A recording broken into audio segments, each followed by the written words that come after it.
Hold tight 12s, because today's news is the kind that makes the entire 12s community stop what they're doing. The Seattle Seahawks came into this season promising to overhaul the offense, loading up on reinforcements for the run game and flipping the whole scheme to bring back the team's physical identity. But that Week 1 showdown against a division rival was a nerve shredder. The offense never really found its rhythm, the defense came through in some huge moments, and now there's a surprise shakeup brewing in the secondary that could change the starting lineup as early as Week 2. Are we about to see major roster moves? What's the front office's plan to fix this offense and bring back that smash mouth style the fans love? Stick with me till the end, because today I'm breaking down what's really going on behind the scenes, the heated decisions inside the locker room, and what could flip the direction of this season. Hit that like button, subscribe, and turn on notifications. This is the kind of update that fires up the 12s. Seattle made it crystal clear this offseason that fixing the run game was priority number 1, and honestly, it was overdue. Last year, under then OC Ryan Grubb, the Hawks had the 4th fewest rushing attempts in the league with just 383 carries. Too often the run game just vanished mid-game, making the offense way too predictable. To flip the script, the front office went with Clint Kubiak, a play caller cut from Kyle Shanahan's cloth, signaling right away that the offense was going to look completely different. And they doubled down in the draft, grabbing guard Gray Zabel in the 1st round and fullback Robbie Oates in the 5th, clear moves to beef up blocking and restore a physical identity.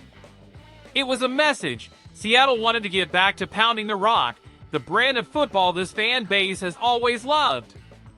But the opener against the San Francisco 49ers was a cold splash of reality. The run game managed just 84 total yards and a 3.2-yard average per carry. That left everyone with mixed feelings. Sure, it's just Week 1 and new schemes take time, but expectations were sky high after the offseason hype. Kenneth Walker and Zach Charbonnet split carries, but neither truly took over.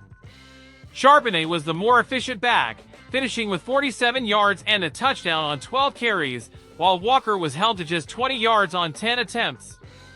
That lack of production reignited the fan debate over whether Charbonnet should step into a bigger RB1 role. Speaking with Seattle Sports Radio, head coach Mike Macdonald made it clear that the two backs will keep sharing snaps, praised their pass protection, and said more opportunities are coming their way. Kubiak's system needs time to gel, but the pressure to deliver results fast is already through the roof, especially after losing a home game to a division rival.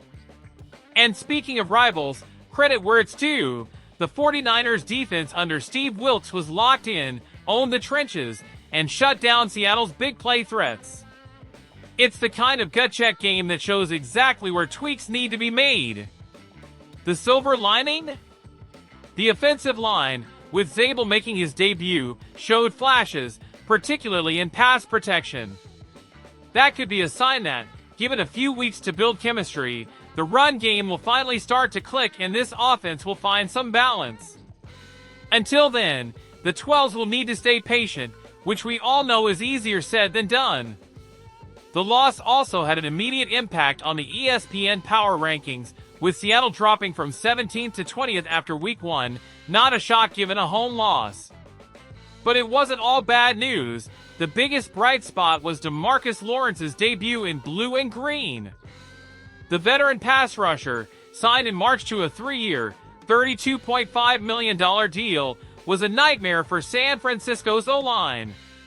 6 tackles, 2 tackles for loss, a QB hit, exactly why the front office went big on him. With Uchenna Nwosu still ramping up from injury, Lawrence was crucial, playing 52 of 76 defensive snaps and setting the physical tone this defense needs. For a guy who missed most of last season with Dallas because of a foot injury, that's an encouraging sign that he can be a cornerstone piece the rest of the way. And that's exactly the kind of impact Macdonald envisioned when he took the job, a defense that plays fast, controls games, and gives the offense a chance to win. Even in a loss, they did their job, 2 interceptions off Brock Purdy and holding the high-powered 49ers offense to just 17 points. The foundation is there. The challenge now is sustaining that energy every week and turning those strong outings into wins. The other big storyline this week is in the secondary. Rick Woolen, who's been the unquestioned CB1, had a game to forget. He got burned twice in the fourth quarter, including on the game-winning touchdown, opening the door for a possible shakeup. Josh Jobe, who started the season as a depth piece, took advantage of his shot and balled out. He logged about 80% of the snaps, made 2 tackles, and pulled off a beautiful interception on Ricky Pearsall, Purdy's go-to target that night. What's more, McDonald publicly praised Jobe after the game, saying he's earning more snaps. When a coach says that out loud, you know changes might be coming. Jobe is the definition of a grinder, signed to the practice squad in 2024, developed over the year, and re-upped this offseason on a 1-year, $2 million deal. He's the type of player McDonald wants, disciplined, locked in, and ready when his number's called. With Nick Emenwari nursing a high ankle sprain and potentially headed to IR, Jobe's window to take on a bigger role just got wider.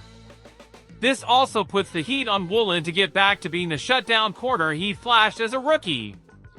He's got elite tools and playmaking upside, but he's got to cut down on mental errors. This CB battle is wide open now, and it'll be fascinating to see how the rotation shakes out against the Pittsburgh Steelers next week. That uncertainty in the secondary adds even more drama heading into Week 2. The Steelers' defense loves punishing hesitant quarterbacks, so communication between corners and safeties will be key. If Jobe gets more snaps, we might get a preview of what the future secondary could look like.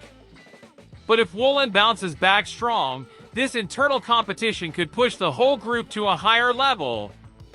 These prove-it moments often bring out the best in players, and that's exactly what Seattle needs right now, guys pushing each other and raising the bar.